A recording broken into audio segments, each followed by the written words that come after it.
Romford is fake Essex. Why is Romford fake Essex? Because it's London. Romford is London. Okay, cool. Absolutely. Also, I got you I think it's a Carling half of Carling shandy. So minimal beer. I was gonna say that's probably what, like a thimble of beer. It's a shot of beer that you're doing. It is not even 11 a.m. It is. Okay, listeners, sorry. We are drinking at almost 11 a.m. I'm drinking Disco Forklift Truck by cool. Drygate. It's a mango pale ale. Is it nice? It's really nice. You want to taste? Yeah. What's the verdict? Oh, that is nice. It's good, eh? Yeah. Touch of mango. Yeah, it does have that touch of mango. It's really nice. So, cheers. Cheers. I mean, you can't really hear the clink because that's a can against a glass, so that's really good podcasting there. Welcome to Beer Christianity. My name is Jonty. My name is Grace. And Grace has very kindly joined me in Southend-on-Sea. First time ever. We're in a pub called... The Alex. Do you come here often? Well, that sounds like a terrible line, so sorry. It's my pub of choice. Excellent. Yes. Why? Nice vibes. Yeah. I like the wall. Yeah. The paint. There is very cool painting on the wall. This is true. Very cool. I like the people, and they do good vegan food. Oh, yeah, really nice. Good vegan food. And the barman kindly turned down the music just so that we could record, so it's got to be okay in here. They're nice people. Grace, the people who follow us closely will have seen the video that I posted from your church from scratch, just about your kind of journey. But for the people who didn't, I guess, can you tell us a little bit about your background, first of all? Yeah, sure. So I've always been involved in church since I was tiny. My mum always took me to church. And yeah, I just always grew up in church and was part of the youth group, Girls Brigade, everything that you can imagine. But when I went to university, when I was 19, I started to realise that I was queer. Or gay, don't mind. You can say queer. I mean, I just think for some people they're going to be like, whoa, whoa, whoa, whoa, whoa, whoa. Queer is my preferred term just because it's a bit more fluid. Yeah. But I'm equally as happy with gay. But and that kind of like rocked the boat with my faith. I just assumed that my church would hate me or would reject me or would tell me that I couldn't be part of them anymore. I'd really struggled to find a church at my uni. So the fact that I wasn't already like involved in a church community meant that I was too scared to even start trying, because I was like, well, as soon as they find out that I'm gay, they're gonna reject me or tell me that I have to change or pray the gay away or whatever. So I really just like distanced myself from church and I distanced myself from God, and I was just actually felt really angry at God because I'd always been convinced that, you know, I'd get married to a man and, you know, we'd have a family, and I'd always dreamt of like living abroad, but actually in a lot of countries around the world where I was thinking of maybe I could live there one day, it's illegal to be gay. So I was so angry at God. I was like, why would you put dreams like that in my heart and then like do this to me? Like it's why it really angers me when people say you've chosen to be gay, or like it's a fashion or it's a trend, like, because I would never have chosen that in 100 million years. People say it's a trend. Yeah. What? It's like cool, apparently. I mean, I guess it's kind of cool, but it's like, you know. Yeah. But you wouldn't choose it. Well, I mean, yeah, I don't know. At that time, I definitely would not have chosen it because it conflicted with everything I had planned for myself. And then, I did the terrible thing of Googling, can I be a gay and a Christian? And at that point, basically my answer was no. You know, all the Bible verses you can imagine were thrown at me, and I just felt really isolated and on my own. You know, I had a lot of LGBT friends at uni, but none of them were Christians, so they kind of didn't get it. They were like, just like, why would you go to church? Like, God hates us, get over it, kind of thing. Like, they had that mentality of like, the church has never done anything for us, so why are you so worried about sticking around? And then my Christian friends, at first I was too scared to even tell them, but they never got it either. They were like, well, you know, sometimes you have to take up your cross and bear it, like maybe this is your cross to bear, like, you know, I don't know. But I didn't know anybody that was both things, and so I felt really alone. And I felt like a lot of internalized guilt and shame, which led me to have an eating disorder. Basically came out of it. I thought I wasn't worthy of love until, I don't know, eating disorders will really warp your brain. So like, I convinced myself that if I was like ill or like really, really thin and ill, then people would have to love me because I needed their help and I needed their, it was like, in some ways, trying to prove to people that I was hurting, which was really sad. Like, now I look back on it, it's really sad. Yeah. But I had a girlfriend at this point, and she was amazing at like supporting me through it and encouraging me to get help and just loving me through all of it, because I was a really hard person to love at that point. And now here we are at this point. For 6 months I lived in Calais, which is kind of like a blank in the story because nothing really happened in terms of church or faith or being gay. It was just like a removed part of my story. But then I came back from Calais and got an invitation to join Church from Scratch. And the first time I met Peter and Alison, who run the church, we were sat in their house and we looked out into the garden and they were like, oh, there's someone in our church with her girlfriend in the garden. And that was like one of the first things that I found out about that church, was that there was already another gay couple in the church.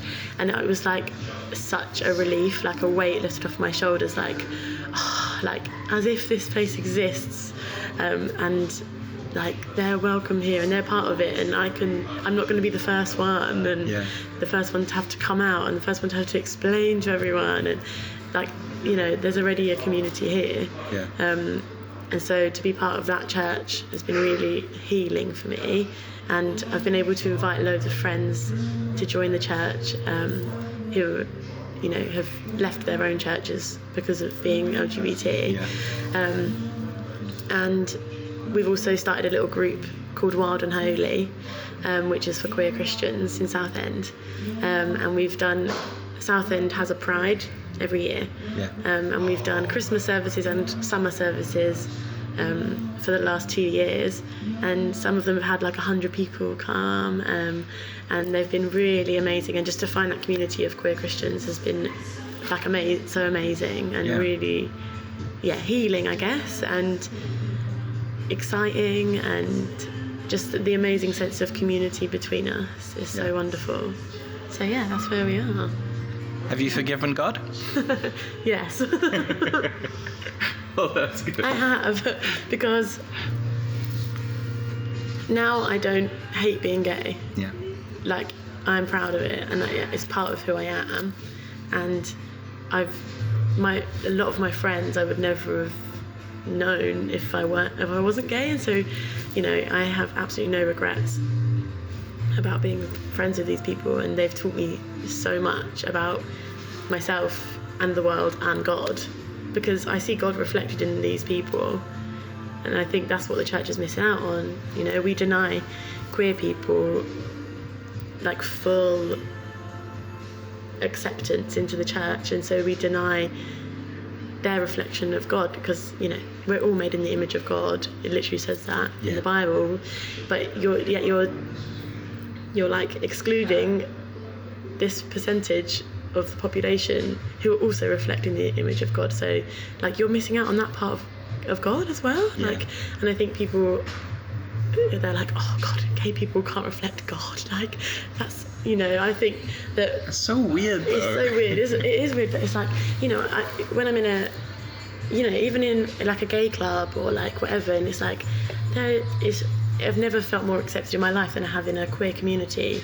Yeah. You know, not all churches by any means, but some churches you walk into and you feel like you have to act a certain way and be a certain person and say certain things, and you don't even have to be gay to feel that. No, you don't. For sure, you don't. And there's all these rules that you have to follow, and it's like you have to fit in this box, otherwise you're outcast.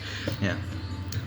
But with the queer community, it's like you can dress how you want, you can look how you want, you can love who you want, you can do what you want, and people will accept you and they'll respect you for that. And, I mean, the queer community is not perfect. Yeah. You know, there's issues within it, but more often than not, people will take you as who you say you are, and respect you for that, which is more Christ-like than the church sometimes. Yeah, absolutely.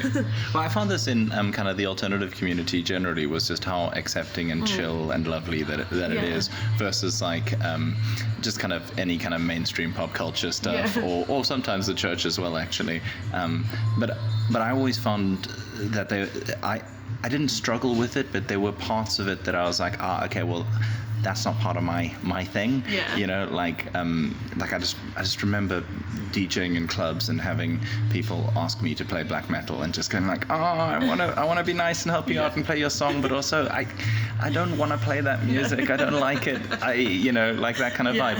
Like are there parts of that for you? I imagine in every sphere of life as a Christian, there's going to be bits that we fundamentally see differently.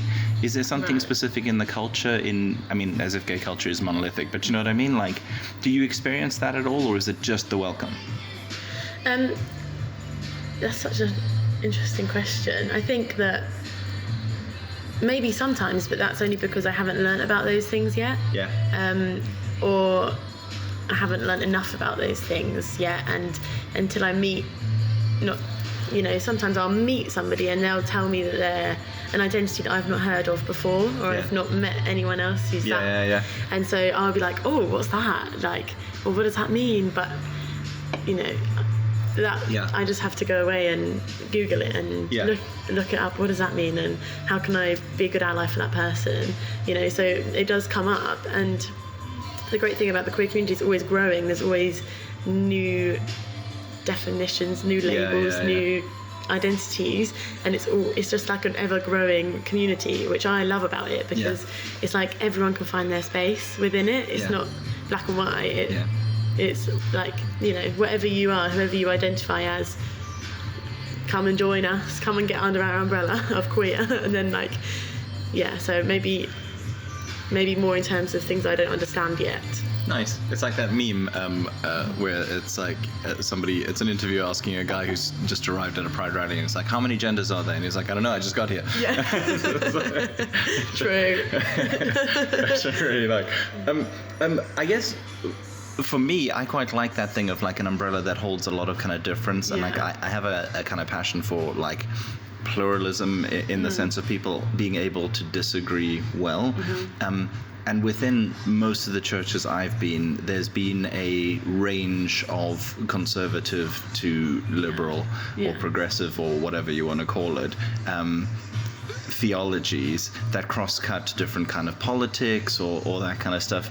I'm just interested in kind of a queer Christian scene like the one that you're in. Do you have your conservative gay Christians and your more liberal gay Christians, and what do they argue about? That's what I want to find out. Within our particular one, we're all pretty left-wing. But I do know that there are conservative gay Christians that exist. I've seen them online, of course, and you meet people even within Christianity, like of different denominations that have their own opinions on things, and people that have grown up in church backgrounds that are different to your own. We've all been on our own path to get to this point, but definitely within the queer community, it's certainly more left-leaning and progressive, I guess, as other parts of it. I don't know if this is quite what you're asking, but we had a really interesting discussion the other day about baptism. Yeah. Because I'm part of a Baptist church, but a friend of mine, she's trans, and she was baptised under her dead name before she transitioned, and so she was saying, like, can I get baptised again in my affirmed name and my affirmed gender? And I was like, oh, I've never thought about that. Like, I was like, yeah, sure, like, let's do it. But then we were talking some more, and it's like, yeah, but do you only get baptised once? Is that the rule, that you can only do it once? Yeah. And, you know, same with someone else in our group. They were baptised within a church that once she was baptised, we're like, well, now you're baptised, you can sort out that whole gay thing, like, time for you to see the light and, you know, basically go straight. And so for her baptism is tarred by that like feeling of not being accepted fully as who you are. And so then it was really interesting discussion about, like, for people in the queer community who are either trans and have been baptised under their dead name, or who have had negative experiences tied to their baptism, like, can we baptise them again in, like, an affirming place? It was just really interesting. Yeah, why not, man? Yeah, I don't see why not, to be honest. I'll be like, meet me in the sea. Whatever, you can do it as many weeks as you like, you know. That was interesting. I'm well up for doing another one. That's really interesting.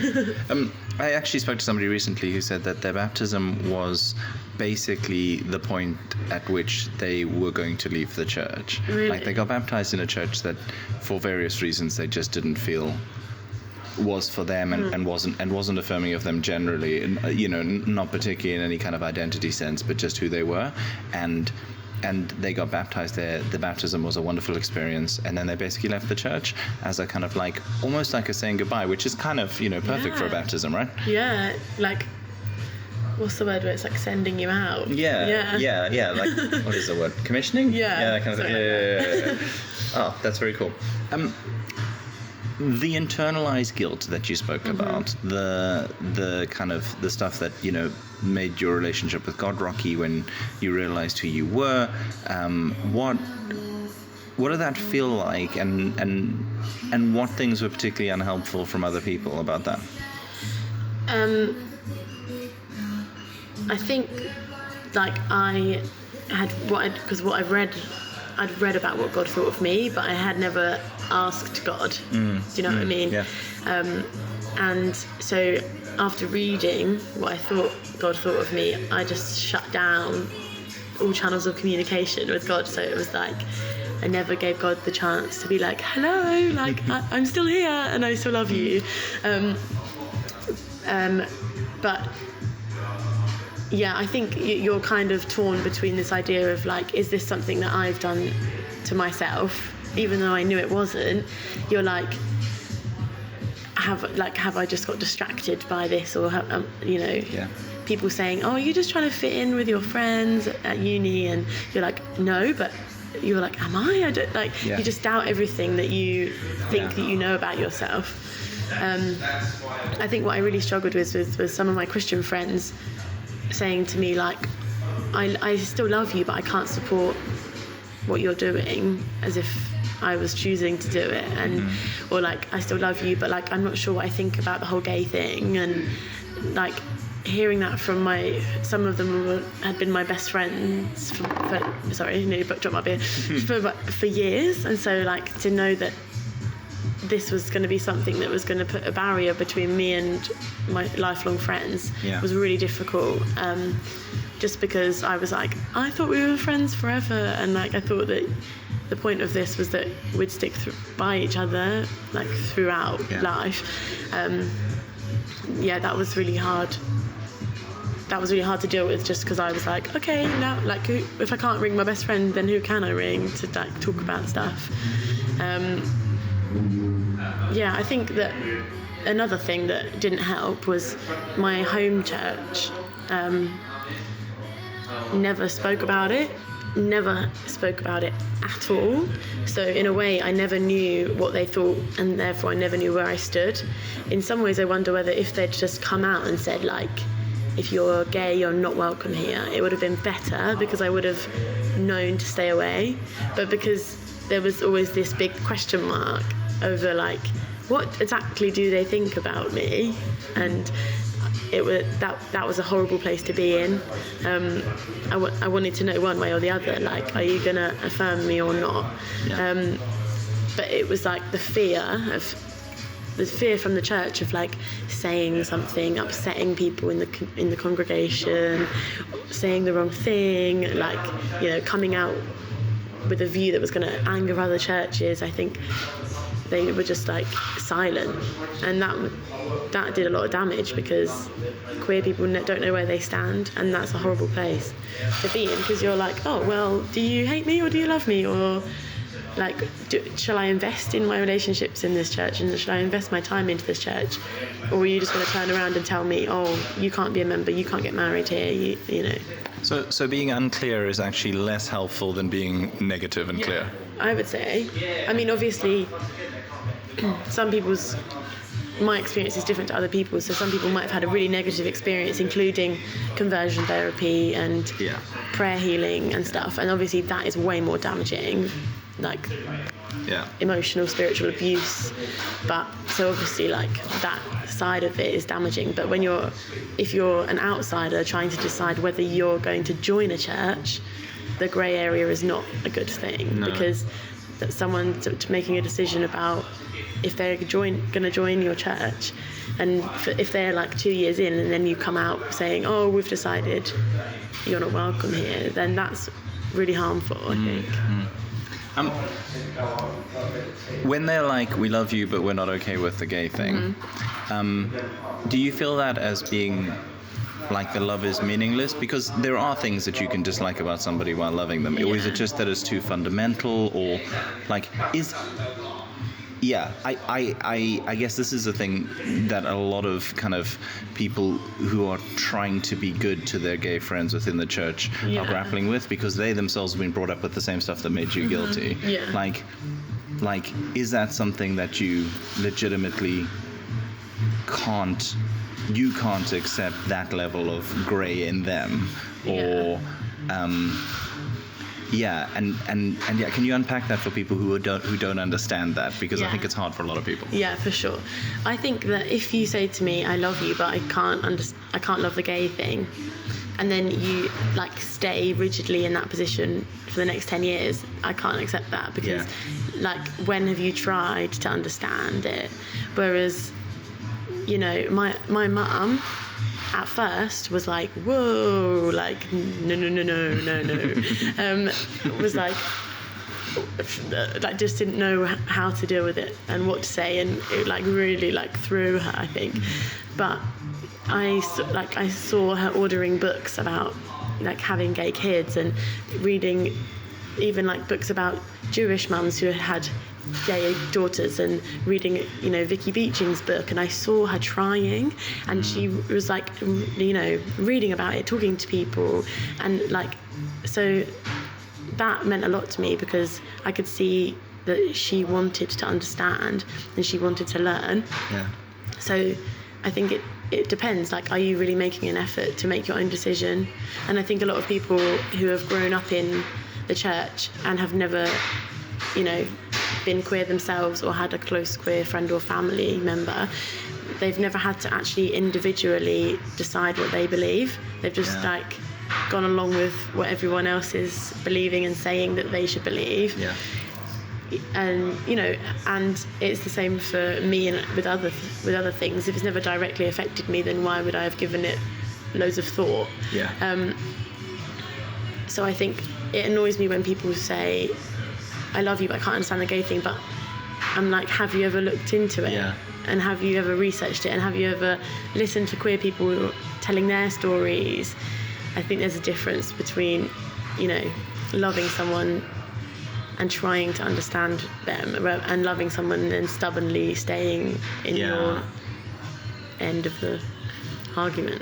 And so many people I find the people that I know have researched it, and by that I mean they've read the books that agree with the position they already have. Yes. And or even if they have read some stuff that's kind of different from it, like they've never bothered to speak to a person. Yeah. Who is, which is kind of what this podcast is for, I guess. Is like if you've never actually had a conversation with a gay Christian, but you're pretty certain that gay Christians can't exist, there may be a gap in your research. Yeah. And just kind of. Yeah, and I think we do get way too tied down with like theology and theory, and actually like the Bible doesn't give us rules about how to love people. You know, like we read the Bible from a place of love first, and you know, like Jesus literally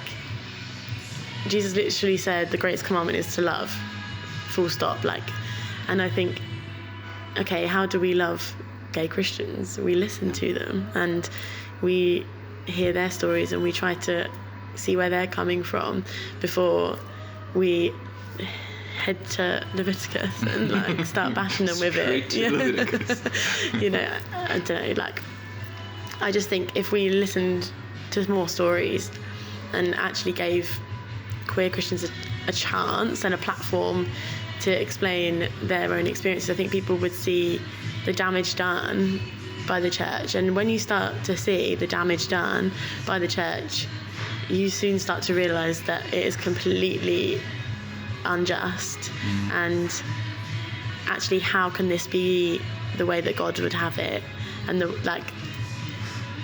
I've got friends who have depression and have self-harmed and have attempted suicide and have eating disorders because of the shame they feel from their faith and from church. And I think, you know, is that loving? Is that what Jesus would have made them feel? Like, to send them to that really dark place? I don't think so. But then when you start to love and affirm queer people, I'm not saying mental health disappears, because it doesn't, but a healing process can start, and they can find community and they can find acceptance and they can find love, and people are transformed. And I think, which one is the most loving thing to put someone through? Like, do you know where I'm coming from? Yeah. Do you have any sympathy, maybe the wrong word, but let's say, do you have any sympathy for people who come from that conservative position and they're finding it hard to reconcile if their theology is that some things are wrong, some things are, and you know, they may be hard, but they don't stop being wrong, who really believe in truth, who don't want to see the faith distorted by fads and fashions, not saying it, but you know what I mean? Like, because I've met people like that who are genuinely good people. Like, I don't know, like how do you feel about those people? What would you say to them? I do feel sympathy with them, because if you've only ever known one opinion, then why would you question it? And why would you challenge that opinion? Because as far as you know, that's been the right thing. So I understand that people have that opinion. Like, I get it. And I don't by any means think that Christians that are anti-LGBT people are bad people. You know, I'm sure that they do wonderful things with their lives, but I think that, you know, like, you have to start asking yourself, like, who is missing from our church and why are they missing, and how can we make them feel God's love? And I mean, it applies to more people than just the LGBTQ community. Like, is everyone in your church have the same skin colour? Does everyone in your church able-bodied and hearing and not in a wheelchair and, you know, divorced or single or married or blah, blah, blah? Like, there's so many things that make people feel unwelcome from church. And I think that we've got very good at turning a blind eye to these groups that we've excluded and actually asking ourselves, like, Jesus was never one to hang out with the in crowd, and, you know, why are those people missing from our churches? Well, because we've not made them feel welcome, or we've not made it accessible for them, or we've not explicitly told them that they're welcome. You know, if you see a film on TV and there's a Christian in it, 100% chance they're going to be homophobic, because it's the narrative that Christians are homophobic or transphobic. And so, like, with Christians, you have to explicitly say you are welcome here, like, regardless of your sexuality or your gender, because everyone just assumes that Christians are going to be homophobic, and I think that's so sad. Like, imagine, your reputation is that you hate other people. Our reputation should be that we love everyone, but it's not. Our reputation is that we're judgmental and hateful, and Bible bashers, which is so sad, because, you know, sometimes I speak to people in the queer community and I say, like, they say, what do you do? And I say, oh, I work for a church. And they're like, what? Like, why are you still part of that? Like, have they not done enough to us? Like, and, you know, it just makes me so sad when I think, like, if you ask a non-religious queer person, what does the church think of you? They'll say, oh, but they hate me. And I just think, you know, is that, when you look at that, you're like, how can that be our reputation? How can that be the message that we keep perpetuating? And we're ultimately denying those people the richness and the joy and the love that they could be finding in Christ, because we're not willing to, you know, emulate Jesus and actually go to the people who Jesus would go to. Yeah, for sure. That's such a good point. And I think, I just think, who are you to deny Jesus to anyone? Now you said like, I guess they could be good people if they're anti-LGBTQ people. I don't think that's true.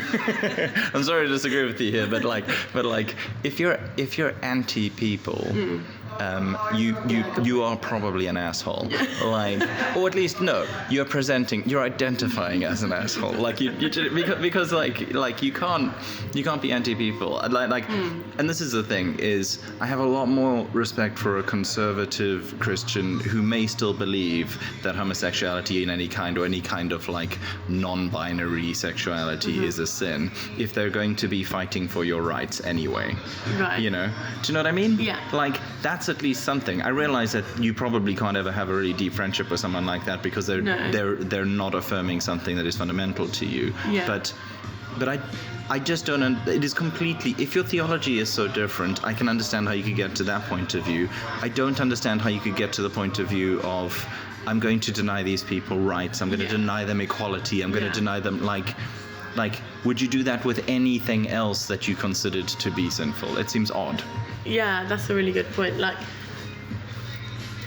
do you know, you can disagree with me getting married to my girlfriend, but like, you surely can't agree that we'll get beaten up in the street because we're holding hands with each other. Do you know what I mean? Well, I would say also, I mean, definitely that. Like, if you're pro anybody getting beaten up in the street for, like, that is, you are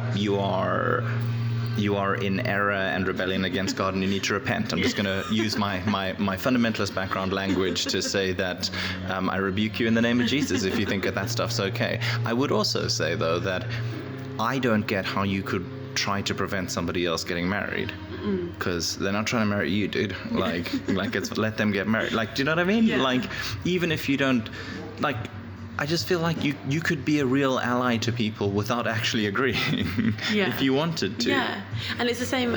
It makes me think of, like, the same as being allies to people of different faiths. Like, you know, fighting for freedom of religion, and, you know, protecting Muslims and Sikhs and Buddhists and like other people that have different beliefs.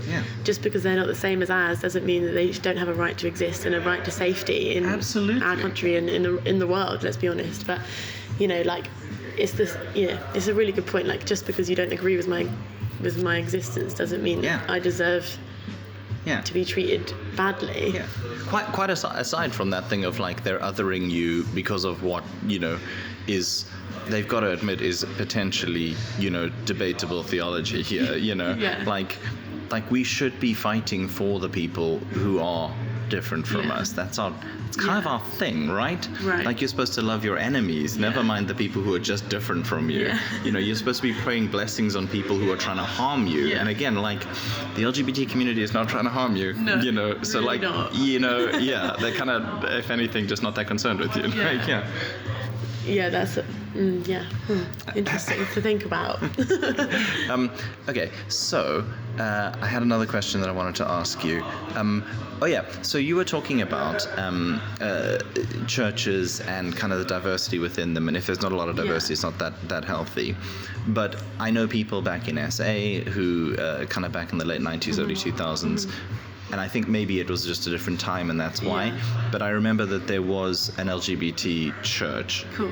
only queer church. Yeah. Is that healthy?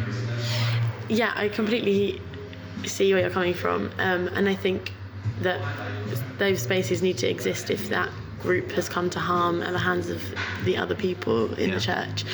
So, you know, whether it's like a black church because they've been harmed at the hands of white churches, or queer church because they've been harmed at the hands of straight churches, and so, like, I do think those spaces are really important because sometimes these communities need healing and they need, you know, sanctuary from that wider church setting. And, you know, like our group, Wild and Holy, like although we all belong to our own separate churches, having that space that's like LGBTQ people only is really, really valuable, because you can be really open and really honest with each other and support each other through some really tough stuff.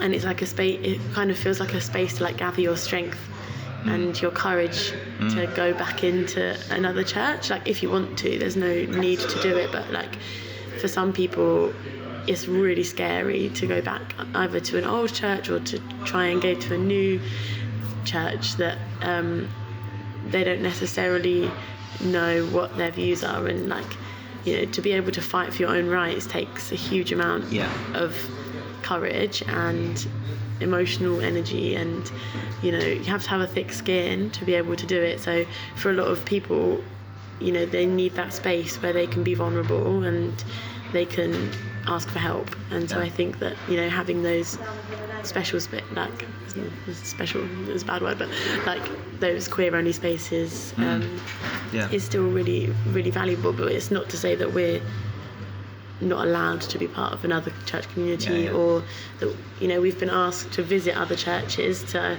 talk about our experiences, which is really cool. That's so cool. You know, still making ourselves known, and like we have regular church services where we invite the wider church to come and join us, which I think is really cool, because then it's like, well, like, prove it. You want to support us? Like, come on then. Like, we're doing a service next week. Like, come and, you know, be a part of it and learn about us and hear from us. And Nice. I appreciate the courage, and appreciate, without saying that anyone could demand that, because I don't think you can ever demand courage of another person, but of people who go into majority straight churches and help enrich them by presence almost, and not denying them that, when I think that might be a very natural desire to do. Yeah, and there's definitely a natural desire to try and hide like who you are. Like, I hate the stereotype, but I am straight passing. Like, if you saw me in the street, you wouldn't assume straight away that I was queer. And so, like, there is definitely the, like, you know, it's safer for me to just not mention it and to go along with it. And when people say, have you got a boyfriend? For me to say no, because I haven't.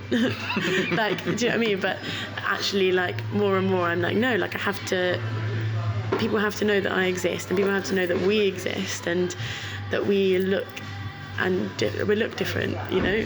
We don't all have short hair and wear leather jackets, do you know what I mean? It's a stupid stereotype, but people still abide to it. So, you know, more and more I'm like, oh no, I've got a girlfriend, or like, it's just having that bravery to remind people that we're still here. I love the idea. I've suddenly got this picture of like almost like a kind of, missionaries from the kind of queer Christian community going into slightly homophobic churches and just fucking loving those motherfuckers into a better theology, do you know what I mean? Yeah. But I guess there's also, do you feel pressure from, I don't know who you'd feel it from, but like pressure to kind of like, well, now you have to represent an entire community. In fact, in your case, 2 entire communities. Yeah. Is that a lot of pressure? Sometimes, but yeah, I know what you mean, because often I get asked to like come to events to like talk about being gay, especially since my video came out, and it's like, oh, will you come to our church? Like we're having a sexuality day or something, and we want you to come and talk about it. And at times like that, I think, well, yeah, I will, but like I am not the only one. And also, if you want to talk about gender, like why are you inviting me? Because I'm cis, and like invite somebody who's non-binary or trans. Do you know what I mean? It's like there's way more diversity than just me, and so I sometimes feel pressure in terms of like sometimes people assume that I represent the whole community when I really do not. I represent one person in the community. And a similar way, I guess, with my queer friends who are not Christians, like I feel like they're a bit like, what do you, I don't know, like what's your game here? Like, I think people are surprised when they know that I'm a Christian and that I've got a girlfriend, because it like rocks their idea of what a Christian is and who Christians can be. But this is a side note, but it's really cool. We've got a young person in our church who's never been to church before, until recently. They started coming, and they're queer, and their only experience of church is an affirming one, and it is so cool just to hear them talk about their understanding of God and their understanding of church, because they've only ever known an affirming God and an affirming church, and it like makes me feel so hopeful that one day like that will be everyone's experience. Like they would have never doubted that God loved them and that they were part of something. So I just think that's really cool. That's amazing. That's awesome. I was just thinking about like you're obviously confident. You're actually okay. You're here on a podcast with a random stranger who asked you if you could, like for the people who are for other queer Christians, like. Does it get a little bit irritating, that sense of like, hey, will you be a representative of the entire thing? Because I mean, for shy people or introverts or people who just actually want to be left alone, it's got to be deeply irritating, even if people are from the best motives wanting to come and go like, come on, help with the movement, help with all that kind of stuff. Like, for sure. And I think, for some people, for me, I'm happy to do it because I want to see it change, and I want to see change happening in churches, and so I'm happy to do it. But for some of my friends, they're like, okay, sure, I'm gay, but this is really not what I want to be talking about for my whole life. Like, and they've got other interests or other campaigns that they're behind, or they don't want to talk about being gay. And so I think you have to set your boundaries and say like, okay, just because I'm gay or I'm trans or I'm non-binary or like whoever I am doesn't mean that has to be your life mission to convert everyone. Well, convert is a bad word, but like convince everyone that you exist and like convince other people that you're worthy of love and of rights. And so if you feel happy doing it and you're excited by it and you're confident in doing it, then absolutely go for it. Like, speak to whoever will listen to you. But if you cringe at the idea and you hate it and you're bored of talking about it, then it's absolutely fine to say to someone like, no thanks. I'll come and talk to you about racism, or I'll come and talk to you about modern-day slavery, or I'll come and talk to you about the environment, because that's what I'm passionate about. But like, this is the one. I'm not going to ask you to come into my church to talk about being straight, because that's not your whole personality. I'm not great at it. I'm not going to lie. So. That's not your entire personality. Exactly. And that for me, like the dream is that this doesn't become the main thing that we're trying to define people by. I mean, some people for sure. I know people, and when you've got the kind of asexual stuff coming out now as well, like it's all a spectrum. For some people this is central to their identity, and for some people it's like, but also like I'm a more convinced socialist than I am, but Excellent. Okay, well, in that, in the spirit of that, you're wearing a Tusker t-shirt. I freaking love Tusker. I think it's really important for us to get to the bottom of your first experience with Tusker and how it made you feel. I didn't even consciously wear it, even though I was coming on Beer Christianity podcast. But now I realise I'm wearing a beer t-shirt at a Beer Christianity podcast. Fantastic. I'm loving it. It's the Lord's work. God must be in this. I first had Tusker when I was in Tanzania, which is also the place where I met my girlfriend. Nice. Yeah, mad. It was in a beach bar in Tanzania on the Lake Victoria. Nice. Yeah. Sunny day, sunset. And it's a glorious beer. If you haven't tried Tusker, you really should. It's very important. You had to bury it in the sand because we weren't meant to be drinking. Okay, good. Which, again, there's a metaphor, right? Yeah. Okay. But it was great. Okay. So I bought a t-shirt at the airport to remind me of the good times. Feeling like an outsider in the mainstream church, what if the church was listening, what would you want to say to it? We exist and we're here, and listen to us, and don't just listen to me. I'm one white, able-bodied, cisgendered, queer woman, and there's a hell of a lot of other stories out there of people that have very different stories to me. So don't stop here. Listen to more stories of more people, and I don't know, I think go at it with love. Don't come at it from a cynical position or a position of suspicion. Come at it from a place of love and think how could I, if that person walked into my church tomorrow, how could I love them? How could I make them feel welcome? How could I be an ally to them when their rights are being challenged? And also, we're out here in 2020 living our best lives, and you're stuck in 1900.